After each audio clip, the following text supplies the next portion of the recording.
दोस्तों, हमारे देश में अच्छे पढ़े लिखे लोग भी कानून की छोटी छोटी बातों से अनजान हैं। इसी कारण एक इंसान को समस्याओं से जूझना पड़ता है और कभी कभी इतनी हानि उठानी पड़ती है जिसकी भरपाई करना बहुत मुश्किल हो जाता है। नमस्कार, मैं हूं प्रभात परवाना। कानून कवरेज के इस खास शो में आपका स्वागत है। मेरे साथ सीट पर हैं सुप्रीम कोर्ट के अधिवक्ता श्री R.K. शर्मा जी। शर्मा जी कानून कवरेज सीरीज के लेखक हैं।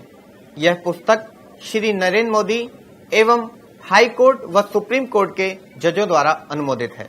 हम कानून कवरेज के इस स्पेशल शो में आपको ऐसी अनेकों ज्वलंत समस्याओं के प्रश्नों का जवाब देंगे, जैसे अपनी संपत्ति को दूसरे के कब्जे में जाने से कैसे रोकें, झूठे आरोपों से बचाव कैसे करें, नवविवाहिता झूठे दहेज के केस में फंसाए तो क्या करें, और पुलिस FIR दर्ज करने से मना करे तो क्या करें।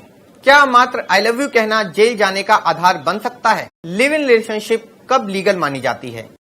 क्या कोई रेप पीड़ित महिला 1 वर्ष बाद भी FIR दर्ज करा सकती है?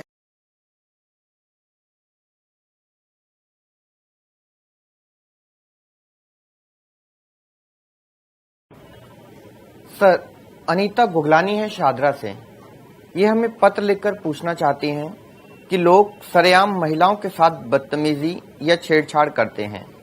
क्या महिलाओं या लड़कियों को छेड़ने पर कोई सख्त कानून नहीं है?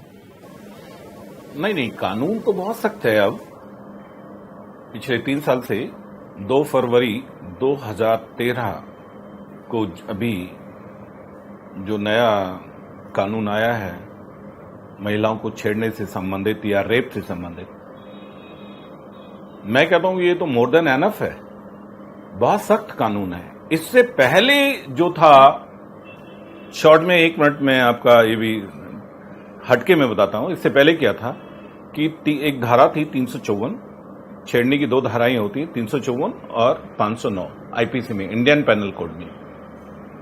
बदकिस्मती की एक बात बताऊं, 1993 तक इस देश में 354 की जो धारा है, जिसमें लड़की के कपड़े उतार दो, लड़की को कितना भी छेड़ो, उसको पकड़ के रूम में बंद करिए, शाम को छोड़ दीजिए, धारा लगती थी 354 और 342, दोनों ही जमानती थी, छोड़ दीजिए।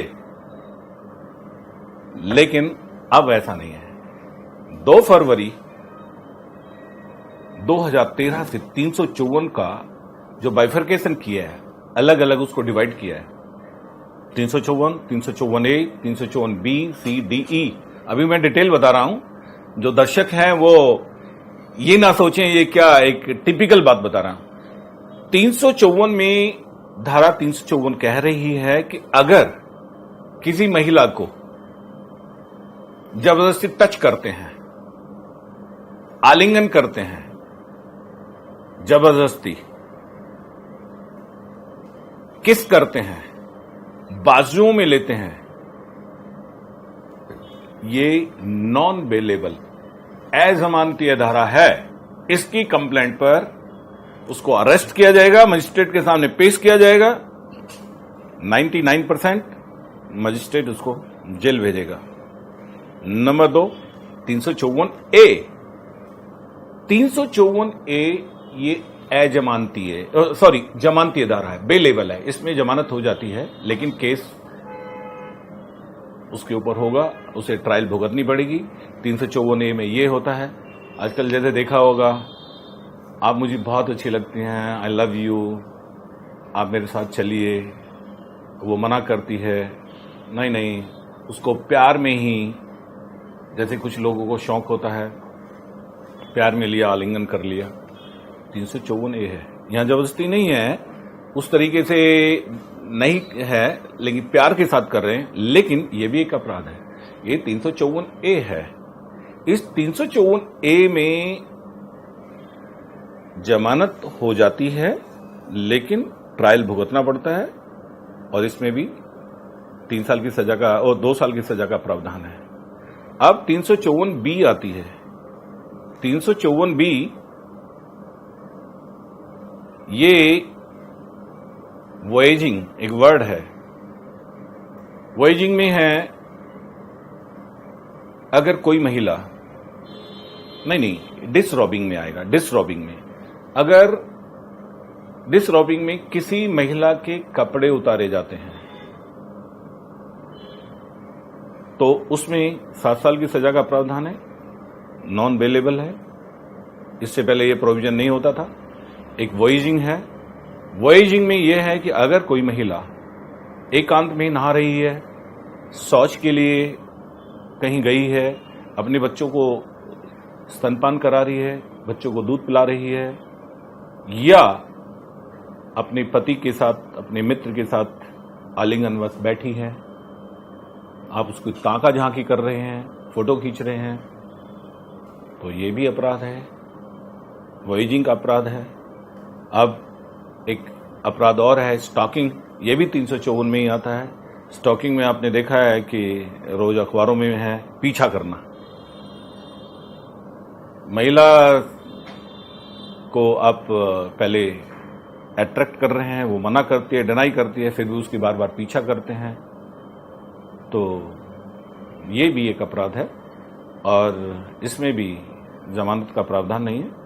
तो ऐसी बात नहीं है, अब तो कानून सख्त है और महिलाओं को छेड़छाड़ करने का जो अब तक चला गया, जो वक्त निकल गया, लेकिन अब सख्त कानून है। एक और है 509, 509 की धारा। 509 की धारा ये कहती है कि अगर महिला को गलत इशारा करते हैं, गलत बात कहते हैं, जिससे उसकी मॉडेस्टी आउटरेज होती हो, उसकी गरिमा ब्रीच होती हो, तो 509 इंडियन पेनल कोड, भारतीय दंड संहिता की धारा 509 में उसमें भी सजा का प्रावधान है। ये बताएं सर, कोई अधिकारी आम आदमी की बात को ध्यान से नहीं सुनता, क्या इसका कोई समाधान आपके पास या कानून में है? देखिए, पहली बात तो मैं आपको बताऊं, जो आपने प्रश्न किया अच्छा है, किसी ने पूछा होगा। ये कानूनी प्रश्न नहीं है, ये तथ्यों पर आधारित प्रश्न है, ये लॉ से कंसर्न नहीं है, लेकिन फिर भी मैं जितना आता है मैं आपको बताऊं। ये साइकोलॉजिकल प्रश्न है। मैं मानता हूं कि अधिकारी हर आदमी की बात को ध्यान से नहीं सुनता। उसके कई फैक्टर्स हो सकते हैं। पहली बात तो यह है कि जो आगंतुक है या जो फरियादी है, वो फरियादी अपनी बात को कैसे रखता है। हमारे पास आते हैं कई बार लोग मदद मांगने के लिए आते हैं, वो अपनी बात को पूरी रामायण सुना देते हैं। तो उसके बारे में मैं सबसे पहले ये बताना चाहूंगा कि हमेशा जीवन में याद रखिए कि जब आप कभी को किसी को शिकायत देने जा रहे हैं तो त्वरित, इंस्टेंट जो घटना है वहां से शुरू करें। आपकी जेब काट ली, आप एसएचओ को बता रहे हैं मेरी मां की डेथ हो गई थी, मैं उसके अस्थि विसर्जन करने गया था, इलाहाबाद से मैं आ रहा हूं। ये बताने की जरूरत नहीं है। सबसे पहले आप बताइए कि सर आपके जुरिडिक्शन में इस एरिया में मेरी जेब कट गई है। वो पूछेगा भैया कैसे थे, कहां कटी है, वो प्रश्न करेगा। ये हमेशा होता है।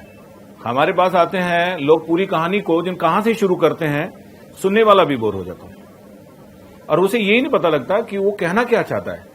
जो तुम कहना चाहते हो, जो इंस्टेंट घटना है, जो त्वरित घटना है, जो इंस्टेंट इंसिडेंट हुआ, उसको सबसे पहले बताइए। जिसको आप सुना रहे हैं, जिसके पास फरियाद लेके गए हैं, वो पूछेगा कैसे हुआ। जो वो पूछे उस बात का जवाब दीजिए। अगर आप इररिलेवेंट बात कर रहे हैं, इररिलेवेंट जिनसे उनका कोई मतलब नहीं है, उस अधिकारी का कोई मतलब नहीं है, तो अधिकारी उस बात को नहीं सुनेगा। नंबर 1, और भी बहुत सारी बातें हैं, फेस वैल्यू भी है, आप कौन हैं, कपड़े क्या पहन रखे हैं। हालांकि ये दुर्भाग्य है, इन चीजों का कोई मतलब नहीं है। अधिकारी के पास जब कोई आ रहा है तो वो ये ना देखे वो काला है, पीला है, क्या पहन रखा है, लेकिन होता है, ह्यूमन साइकोलॉजी है। लेकिन इंसान को, जो फरियादी है, जो कंप्लेंट लेके जा रहा है, वो अपना शॉर्ट में ब्रीफ करे और अपनी त्वरित बात को सबसे पहले कहे। और एक बात है कि जिस बात को आप लेकर किसी ऑफिसर के पास गए हैं, उस घटना का ब्यौरा आपको पूरी तरह से मालूम होना चाहिए, आंशिक रूप से नहीं, क्योंकि वो बीच में से जरूर आपको क्वेश्चन करेगा, रिक्वेश्चन करेगा, और फिर आप उस बात में ताका झांकी करने लगे तो वो आपकी बात को ना सुनेगा और आपको वहां से चलता कर देगा। तो इस बात का ध्यान रखें। और जिस उस घटना में जिस शिकायत को आप लेके जा रहे हैं, जिसमें जो सीरियस तथ्य है, सीरियस तथ्य को सबसे पहले आप जरूर रखें ताकि वो अट्रैक्ट हो आपकी बात को सुनने के लिए।